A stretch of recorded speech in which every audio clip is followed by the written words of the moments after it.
Welcome to Winning the Game of Life. I'm your host Shawn Chhabra. I'm very excited, very happy because I have a very special guest today. Our featured guest today is Paul Kirch. He is the founder and CEO of Boss Academy Radio and Actors Sales Intelligence. Welcome to the show, Paul. Hey, Shawn, glad to be here. Very nice, very nice. So, how about for our listeners and viewers, you start a little bit with your background so that they really know who is Paul Kirch, and then we will take it from there. Well, I hope everyone's sitting because this could be a long story if we're going to talk about my entire background. In all seriousness, though, I've been in some sort of capacity in the marketing research space since 1990, and I bring that up just because that's where my career started. I started at the Gallup organization, spent 10 years there in operations before moving into sales. Now, in 2009, I started my own company. And when I went out, started that company, I started working with other research agencies, but also firms outside of that. And I've worked with very large Fortune 500 companies and a lot of small shops.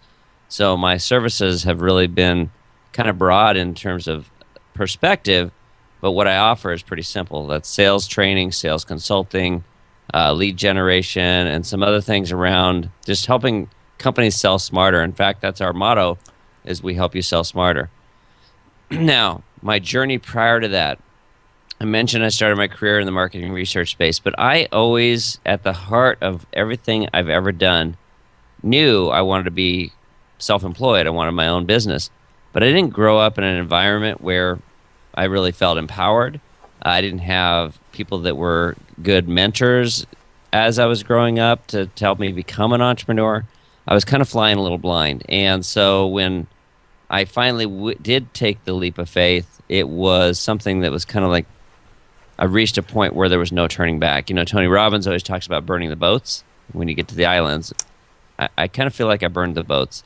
And so what had happened is I had this really great career, and I was in operations at a great company, learned so much, decided I want to be entrepreneurial, but I'm scared to death to leave this paycheck. So I went and took a sales job because I thought, well, that's entrepreneurial.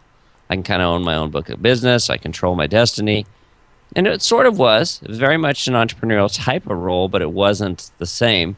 But I decided, okay, well, if I'm not going to have the courage to go out and start this company, I need to advance further. So I started doing sales leadership, sales training, sales coaching. So I took on a couple of roles where I was leading teams and loved it and got the opportunity to do something that was really made me feel like I was on a good path. And so I joined a company here in Texas that was really poised for growth, but they didn't have the right kind of sales leadership previously. And so I came in there and was taking on this sales leadership role. And my wife at the time, we weren't married, but this girl I was engaged to was running operations. I was running sales. We loved it. And one day, the owner of the company says he's selling the company. And it seemed like an opportunity, although she was really upset and a lot of the other people that had been there for a while were upset. I saw this as an opportunity for growth. It's a larger company. I'm going to be taking on more of an international type of role. This was a good thing. Well, quickly I saw that that wasn't the case, that they had their plans for bringing in other leadership. They were kind of micromanaging everything we did. And it went from a place that we loved to a place that we didn't like. So I left when my wife was 8 months pregnant. The economy was kind of in the toilet, but I said, you know what? I've got to move on. I had job offers because I'd been in the research industry a long time. I had companies that wanted me, but I couldn't stomach the idea to go and work for them. No offense to them. No offense to anybody that had faith in me. But I knew that I had reached a point where I wasn't willing to accept less than what I wanted. And my wife was extremely supportive, says, either take one of these jobs or go start this company you've been talking about. So I did. So I left in 2009 and started Active Sales Intelligence. And my whole goal was to take the sales leadership, sales training, all those things that I'd really embraced and loved, and build a business out of it. And that's what I've been doing since. But I started my own venture in helping entrepreneurs last year. Boss Academy is really where my passion lies. I've always said that when I can help other entrepreneurs be successful, I'm going to do that. So I created bossacademy.com as a means of giving back and helping entrepreneurs, and that's where Boss Academy Radio sprung up out of. So Boss Academy is not just the radio show, it's like a full-fledged business helping entrepreneurs? Yeah, right now it's very much a benevolent opportunity where I'm giving back and helping support entrepreneurs, but of course there's a business model around it, and our goal is to really make it a very sustainable place for entrepreneurs to come so they can grow their business, get support that I didn't have growing up, find themselves with accountability, but also find themselves with people that can relate to the challenges they face. I mean, you know, Shawn, as anybody, a business owner, how hard it is sometimes being an entrepreneur or a business owner, the stress we have, the things that we take to bed with us that most people can't relate to, you know? And so providing support for that. Yeah, that's what I was thinking. Like earlier you mentioned, you kind of never had good mentors, you know? So maybe that unconscious mind in your mind really triggers and it's making you mentor, and you're mentoring to millions, maybe just through the academy. Yeah, well, and I've been very blessed since starting my company to surround myself with amazing mentors and people that have really impacted and touched my life. And, you know, Boss Academy Radio actually sprung up out of an opportunity. When I was at a networking event, I was answering questions that the speaker couldn't answer. People in the crowd came up afterwards, giving me business cards saying this was amazing. And one of the women was a general manager of a radio station in Dallas, said, "How would you like to have your own radio show?" Wow. And so I left that event with an opportunity to host a radio show live, which I did for about 8 months before I recognized that podcasting offered so many more opportunities than live AM radio does. Actually, podcasting is like, I'm new, you are a pro, but I can still see I'm able to surround myself with the guests like you. So I'm already surrounded with a mastermind group, you know. And every interview I do, I learn more from it, Shawn, than probably any of my listeners do. Yeah, so the personal growth just by doing all these interviews and the networking, and I always tell myself, or actually I tell this to my wife, like all this is making me such a powerful person, not only inside, just the networking, and the possibilities are endless. And so what do you recommend? What else? How else should I be tweaking this, my own program? Actually, that was not the purpose, but just let me ask you that publicly. You know, when I started the radio show, it was really interesting because I'd never done radio, and here I am in this AM station, really amazing people around me, production staff, PR staff. I mean, it was a great experience. 4 10-minute segments and then some commercial airtime. And so it was very structured, you know. So I had these 10-minute blocks. So if I was talking, I can talk on anything for 10 minutes. If I had a guest on, I sometimes felt like I was like up against the time clock to get 10 minutes in because 10 minutes can fly by. But it was really structured. When I went to podcasting, I had the opportunity to do something that I couldn't do at the radio station, become much more selfish. And by selfish, I mean I can pick and choose the guests. I could do that at the radio station, but when you're dealing with 10-minute segments, even if you have somebody on for a couple of segments, it's not the same. So with podcasting, I can pick and choose my guests, but I can also really drive the dialogue in a place that lets me learn and grow in my own business and in my life. But in doing that, I think it makes the show really real for listeners. So if I was going to tell you anything that I would recommend, get extremely selfish with your approach to this, because some podcasters will say, well, it's all about the guests. It's all about the audience. It is, sure. Yes, we want to give the guests as much respect and exposure as possible. We want to make the listener's experience that much better. But the best way for me to do that is to make sure that I'm meeting my own needs with the show, because if that's happening, I guarantee other listeners out there that are going to directly relate to me anyway are walking away going, wow, this was awesome. It was almost like this message was tailored to me. And that's the feedback I get. So get selfish. Actually, I'm that selfish. Like, I recorded my like a zero episode, and I had been talking to my staff. What should I do? They said, Shawn, look in the mirror and just think that you're talking to yourself. So I started saying, Absolutely. like, I'm a person who's looking for personal growth, and every single day, 7 days a week, I buy something new, some new education, some new WSO, and all those books, or listen to podcasts, watch the videos. I never watch the TV, by the way.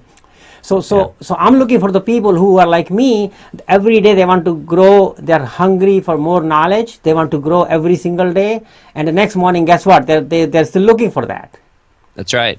And and another thing, some people say, well, why do you broadcast or why do you go on these shows using your microphone? And I used to be somewhat like apprehensive to do that because I didn't want the people hosting the show to go, okay, well, why are you using your microphone that has your branding on it? But you know what? I'm protective of my brand. I'm proud of my brand. Boss Academy is something that I truly believe in. And so when I put my name out there, I want my name to be associated with the one thing that I think makes a huge difference in the lives of a lot of people out there trying to grow businesses. Yeah, so if you're doing all that, then only you can support and sustain your radio program. Otherwise, it will fall apart.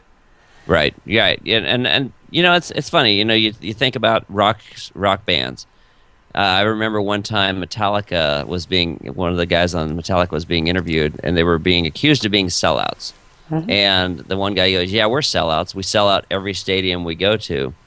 But a lot of their fans were very critical of them because they had gone from this, we're all about the music, to all about the money. But quite frankly, the more money you make, the more opportunity you have, the more you can give back and make a difference in people's lives. If you're poor, no offense to anybody out there poor, I don't want to be poor, but if you're poor, you can't help a lot of people.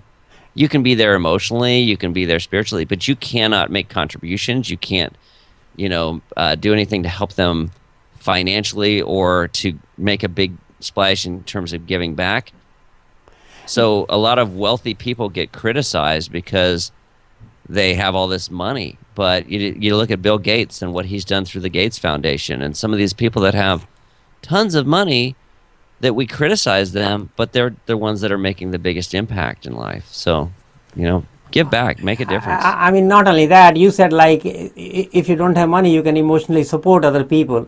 Most probably, if you don't have money, you are the one who is mostly like emotionally weak. So you can't even do that. You can just think for a minute, one minute every 24 hours maximum, to support something and be in the right mental state. So that's right.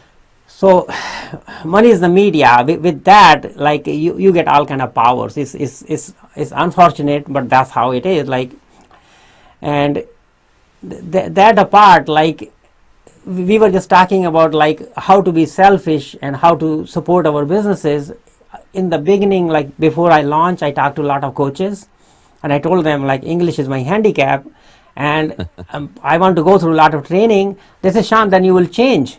Then you are not authentic anymore. So they say rule number one is just stay the way you are, and the growth will come, and you will find listeners and viewers who will connect with you just because you are being yourself. And there are a lot of other podcasters and people doing shows. They are pretending to be somebody, or they are already like a pro in their industry. So maybe there are people who want to listen to authentic and new people like me. Look, authentic and real works. I mean, this is why if you look at direct mail, what responds better than a white postcard with black text? Nothing. Really colorful. People spend tons of money on their direct mail postcards if they're using direct mail. What responds better is very plain and generic. Online, you look on YouTube. It used to be really polished videos were what resonated. That didn't last long. Now it's real and raw. And so I think being authentic, look, you're going to grow doing this. The more interviews you do, your English is going to adapt. You're going to start asking better questions. I will tell you that I'm a better public speaker from doing this show. I'm not in front of a live audience, but when I get up on stage now, my presence is different. My composure is different. My thought process is, I think faster. So doing interviews transforms you. Okay, very good. Enough of me and my show. So I really want to be more selfish and learn from your background. So Fair enough. let us get back to golden nuggets you are hiding. Well, where do you want to begin? What would you like to talk about? like you tell me what you teach to all the new entrepreneurs. Oh my gosh, where do we begin? Well, look, I mean, there's a lot of things that I work on and teach people on. I mean, I work on things as simple as, what takes place between your ears. The 6 inches, your head is often where we get bogged down. I've had an amazing run since 2009, but last year and the year before that, I faced some real stresses in my life on the personal side, which impacted my business. So I had 18 months where I was really struggling, and I realized that I needed to work on my body, my mind, and my spirit, because it's those three things that allow me to function on the outside. So my show, Boss Academy Radio, is very much about the external. These are the actions you can take. These are the things you do. Now, I have guests on that talk about internal aspects, but it's very much focused on outward things that we can do to grow our business. But if you're not in the right frame of mind, how well are you executing those external factors? Now, I know you have a team. You're very blessed. You have a team of people. There's a lot of solopreneurs out there. When life stresses get in the way, their business crumbles or they don't reach the kind of momentum that they should. I've been there. I've gone through it. So I know what that's like. So I focus on helping people get better clarity inside. And so how do you do that? Better morning ritual. If you focus on gratitude in the morning, Tony Robbins always talks about this, and I'm going to reference Tony because his programs are what helped me through some tough times in my life in the past. I went through Personal Power 2 years ago when I was going through a divorce, and that's what helped me get back in a better frame of mind. And so when we think about gratitude, doing gratitude in the morning, if you list off the things you're grateful for, you could be bogged down in the worst pain and stress in your life, and all of a sudden you feel better. You could be in a loveless marriage, but maybe there are things that you can find to be grateful for. And I'm talking about this because this is what impacts your business, because it's the personal stuff. So maybe you and your wife are not getting along, but you're grateful for the fact she's there to support you. She makes sure that the house is clean. She takes care of the kids. All of a sudden you start going, okay, this same person who I was just angry at, now all of a sudden I feel better about. And when we start to feel better, we can put our mind in the right place in our business. So one of the things I do is I try and focus on a morning ritual, which focuses on gratitude. I do some planning. Hopefully I've done planning the night before, knowing what I'm going to work on today. If I haven't, it slows the process down. But one of the things I started doing is I have a whiteboard in my office. I come in and I do a little whiteboarding session. So I take the things that I said I was going to do today, and I start to prioritize them. And I break it down into coming up with 3 musts. What are the 3 musts I have to get done today? Now, there are other things, of course, but the danger, most people live and operate by to-do lists. To-do lists they're sometimes a necessary evil, but what happens is a lot of times we have a to-do list. At the end of the day, we check off all these little things, and we move those things we didn't get done to the next day, and we stop taking them seriously, but we go, oh, look how much I got done today. I checked off these 20 things. I'm so busy. But we didn't get anywhere. So we didn't really focus on the big things, what we needed to get accomplished. A good friend of mine, his name is Rajesh Sethi. He is a serial entrepreneur, really very successful. He's written several books. One of my favorite people, is a great mentor. He does to-think lists. And he comes up with a list of things he wants to take time to sit and think about. Because if we don't take time to sit and reflect and think and really dig into what we need to get done and why we need to do it, we sometimes really limit ourselves. And so focusing on the internal is one thing. If we want to talk about external, I don't even know where you want to begin, Shawn. I do a lot of work on the sales side.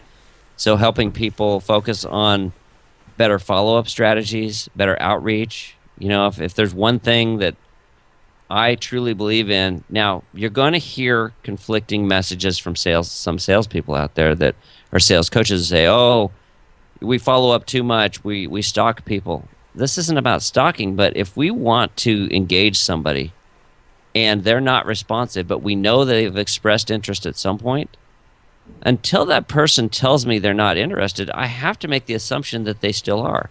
So if you had said to me, "Hey, Paul, we should work together," and then I reach out to you and you don't respond, well, a lot of times salespeople or professionals will say, "Well, they didn't respond. They must not be interested." What do I think? I think Shawn's busy. I think Shawn has 30 other distractions. He's got a staff of people that are a priority. I'm not a priority till I'm a priority. So if I truly believe I can help you and I truly believe in my products and services, don't I kind of owe it to you and to myself to continue to reach out? So I'm sorry to cut you back. Yeah, please. Like, it's kind of when you are chasing them, practically you are trying to help them. Yes, and it's not about chasing. It's about providing value and really focusing on the relationship, but having enough respect for you to say, he was interested before, I have to assume he's still interested. If not, maybe it's something I've done. Now, the problem where it becomes stalking is we stop thinking about your needs and we start worrying about our own needs, and then we get very selfish with our approach, and everything we do is all about sales pitch. But if you're not responding to me and I send you an email and you don't respond back, and I leave you a voicemail and you don't respond back, well, maybe my next message to you is something of value, something that I think is going to help you. Hey, Shawn, I just found this really cool report that's related to the IT space, and I know you've got your computer solutions business. Maybe this would be something of interest. Oh You my may God! still not. So you're really making relationship, like you're just Yes. developing a rapport. So they buy or not, you're kind of becoming their network and their friend. Yes, and what happens is we often think that because you're not responding that I'm alienating you or pushing you away, but chances are, if that's the case, if I've alienated and pushed you away, at some point you're going to tell me to leave you alone, or it's never going to progress. Now, this is not about following up with somebody forever. This is about the average salesperson makes 3 attempts to reach out. According to the National Sales Foundation and several other studies out there, and my own experience from my lead generation team, it takes between 5 and 12 outreaches to get most sales. 80% of all sales happen between the 5th and 12th outreach. The interesting fact about that is that most salespeople stop at 3, like I said. Most entrepreneurs, probably 3 to 4 attempts. And unfortunately, we're missing and leaving a lot of business on the table because we don't do enough outreach. Like I said, it's not about stalking. It's not about hounding. It's about trying to really provide a service to somebody that we think we can help. So do you really have a full-fledged training program, like for online teaching or something, or you do one-on-one coaching, or you just mentor people? I do both. We're working on our first online program that hasn't been launched yet, but through bossacademy.com we'll have several training programs. Most of the training I've done in the past has been either group training or one-on-one, and it's very customized. But we are starting to roll out some programs which will be kind of a residual ongoing opportunity, because we want to make sure that Boss Academy is truly a resource, and we've got an expert network we're building out there, so we've got other people contributing content. A lot of stuff's going to be for free, but there will be some paid programs as well. I need to put my staff once your online program is ready, because like in the last 25 years or something, I may have done like $50-60 million in sales. And my people think even one phone call is too much to make the sale. Yeah. Well, we feel that way sometimes. And, you know, if I'd love to work with you and talk to you about that, because that is one thing that once you really see what's happening and you put it in terms of yourself, unfortunately, what happens is we label things a lot. And you probably see this, Shawn, where we put a label on something, all of a sudden it becomes very daunting. We label a relationship call as sales.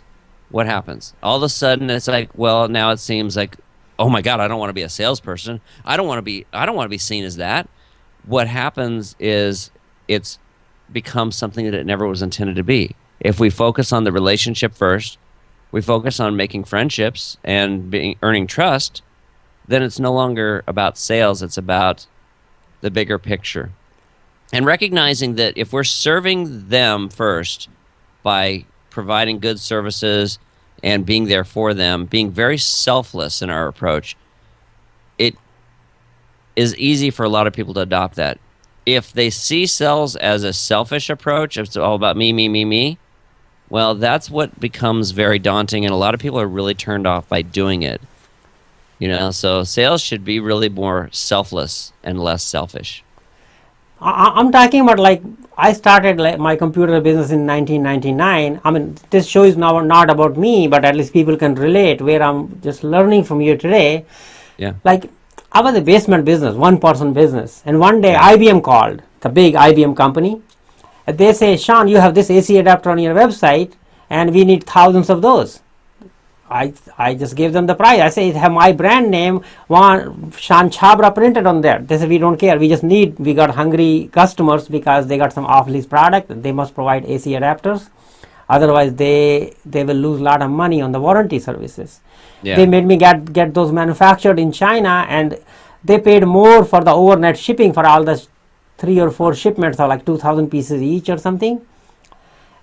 And the cost of shipping was more than they paid me for the product, but I never called them back, because originally on day one they told, Shawn, you are a basement business, we want your product, but we'll give a purchase order to another company in California, that's a big company, and they will wire you the money tomorrow. I said, fine, I just want the money in my bank. And after that I never called them. I said, well, they already told me I'm too little to deal with them. So how stupid of me, I must have developed the relationship with them, and maybe I was going to be their big vendor, like the other vendor in the middleman. Yeah. Well, and that happens a lot, where we sometimes feel like we don't deserve to be there. And in that time, today you wouldn't make that same mistake, but at that time, and I say we don't feel like we don't deserve to be there, because I think about my show, and I think about Boss Academy Radio. I had John Sculley, the former CEO of Apple Computers and PepsiCo, on my show. And that was a big eye-opener, because I'm like, okay, guys like that are willing to come onto my show because they want exposure. They need me. And I used to be intimidated by people. Now, there's no one you could throw at me that I'd be intimidated by. And Mark Maron, who hosts WTF, had President Obama on his show. President Obama came and sat in his garage, his messy garage, and did this interview. And I actually got to meet Mark Maron.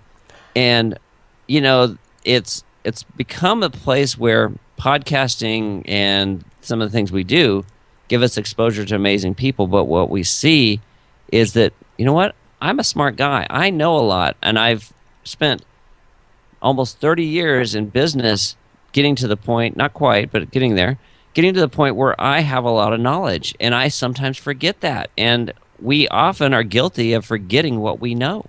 We forget that our experience is what got us to where we are, and someone can learn from us. But I hear from people all the time, well, nobody wants to hear that from me. Or, people already know that. Oh, really? There's still people out there that don't know how to create a LinkedIn profile, that would love to learn how to create a LinkedIn profile. And we sometimes take for granted that other people are still learning. They are not where we are today.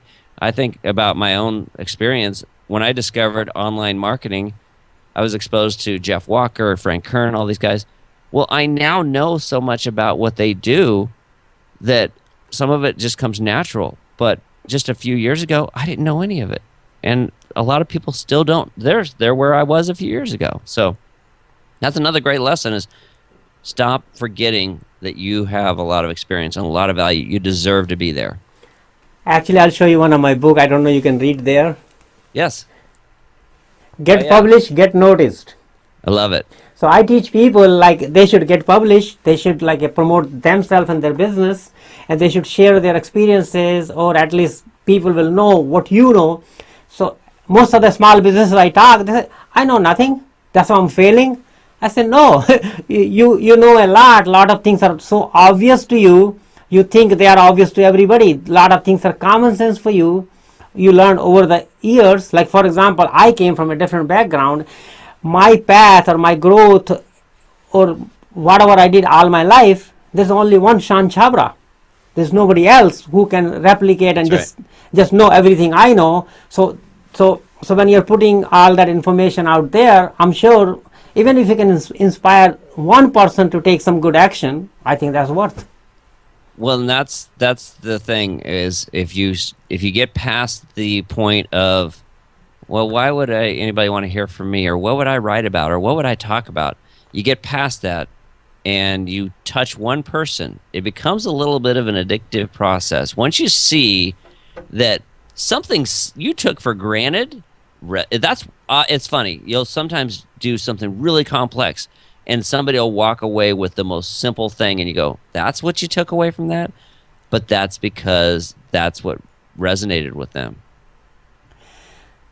Actually, like all this learning process and all this who will learn what and how things will happen, like it's your unconscious mind, it's just pulling you back. You just, like earlier you was telling me about the making more sales calls, or I would have called IBM earlier, and the other day I had some opportunity with Apple and I just missed that one also.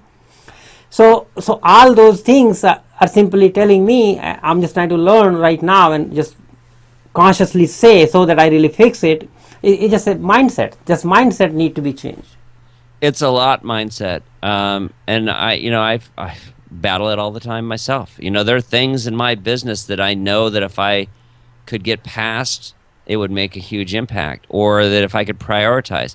So getting clear is another thing that I will tell you has transformed the way that I do business. Clarity is everything. Doing is sometimes the worst thing that we can do.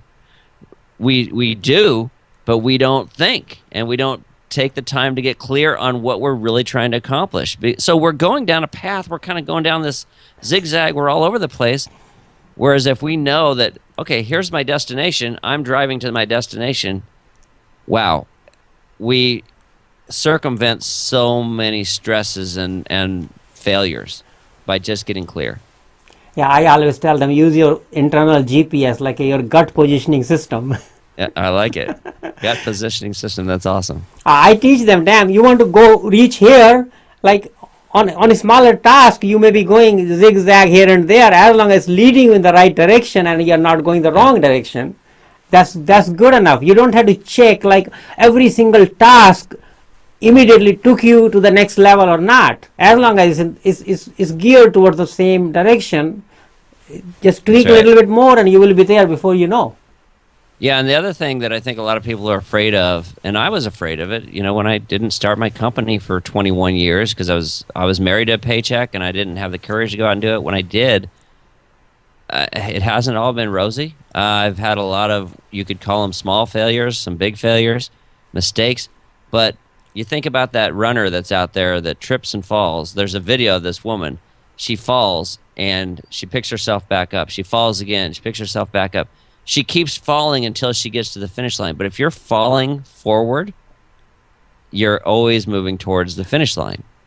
So don't be afraid to fail. In fact, failing is a part of succeeding. When I used to play competitive billiards, and I hated losing, like everyone. But what I recognized is the more that I lost to really good players, the better I got.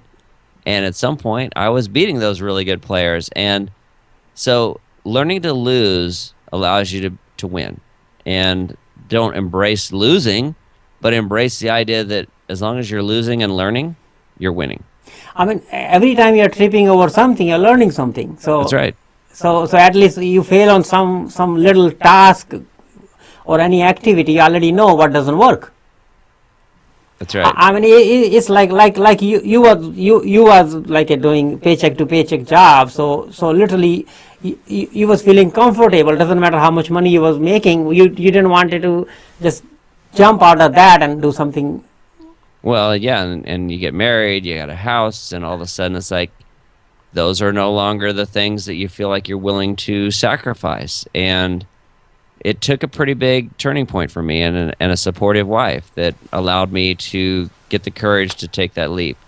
look, my radio show happened because I had this vision of Boss Academy, but I wasn't doing anything with it. And then I went to that networking event, and all of a sudden I'm answering questions that the speaker couldn't answer, and the speaker was very gracious and allowed me to do it. And I get this opportunity to do this radio show, and no longer is this idea in the back of my head something I can pass on. I now have to take action on it.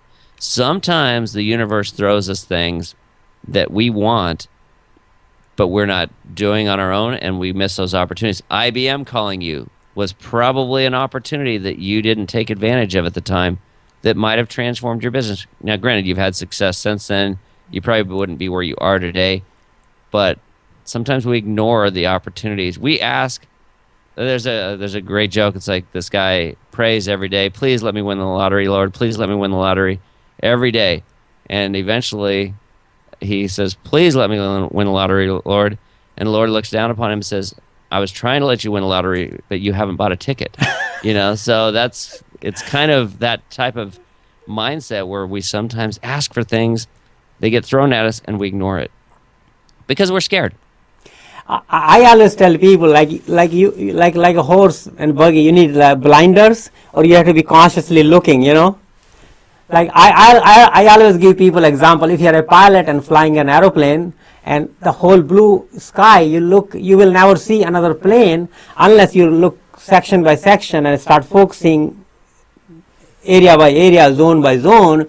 So you have to be consciously looking for that. Then only you will see another aeroplane which you are about to crash with. So same way in life, like what you are saying, like nature and universe is bringing, or God, or whatever you believe in, is throwing things on your lap, but you still have to get up and grab. That's right. Very nice, very nice. I mean, you inspired me so much, and I'm sure my listeners and viewers will thank me to bring you to the show. Well, I appreciate that, Shawn. It's been an honor, and I'm excited about what you're doing here. I know podcasting has been really life-changing in a lot of ways for me. It's allowed me to meet some amazing people, and the opportunity to inspire and to touch a lot of people through this platform is great. So I know you're going to have a lot of fun with it. No, but this was my body, mind, and soul is not satisfied, and we are close to the end of the show. So this is what I have to ask you. Like I was going to ask you for a lot more external sales training and whatever other trainings you gave. So how can I invite you for the part 2 of the show? All you have to do is ask. Okay, I'm asking, so I'll email you so that we can really schedule that. Please, because yeah, absolutely. Honestly, this was not a structured show.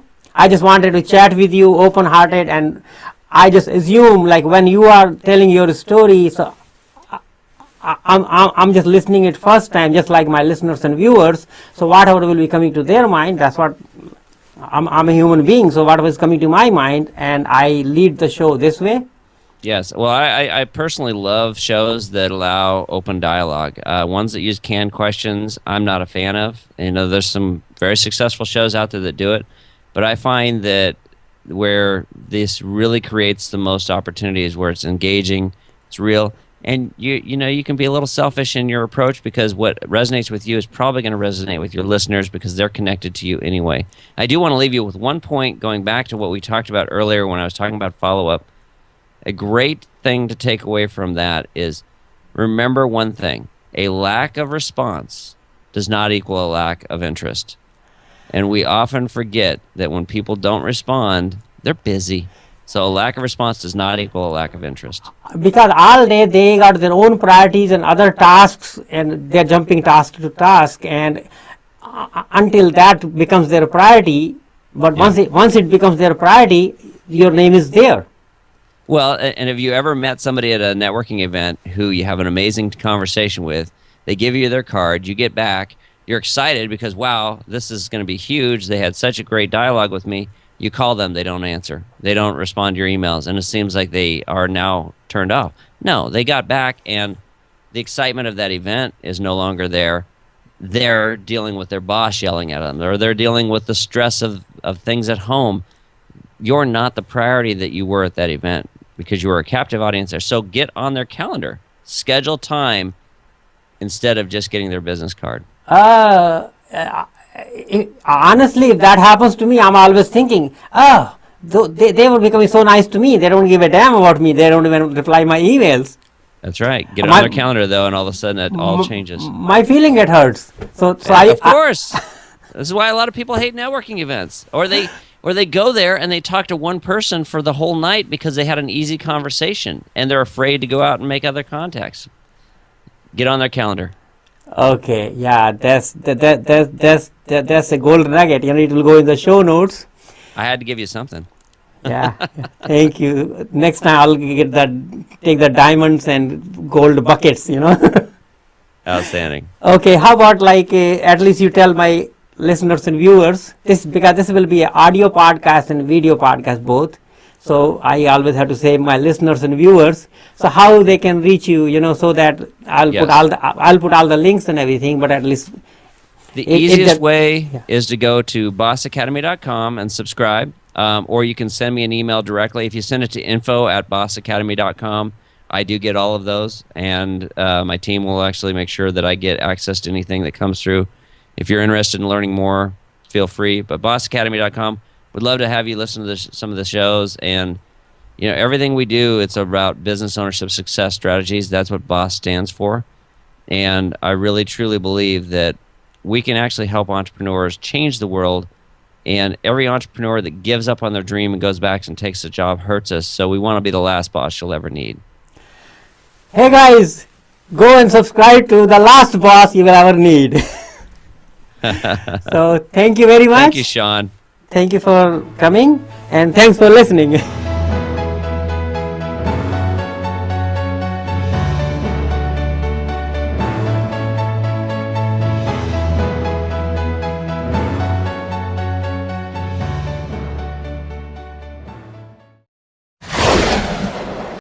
Do not throw that old phone away. Your trash may be hidden gold. We want your old device and will pay top dollar for it.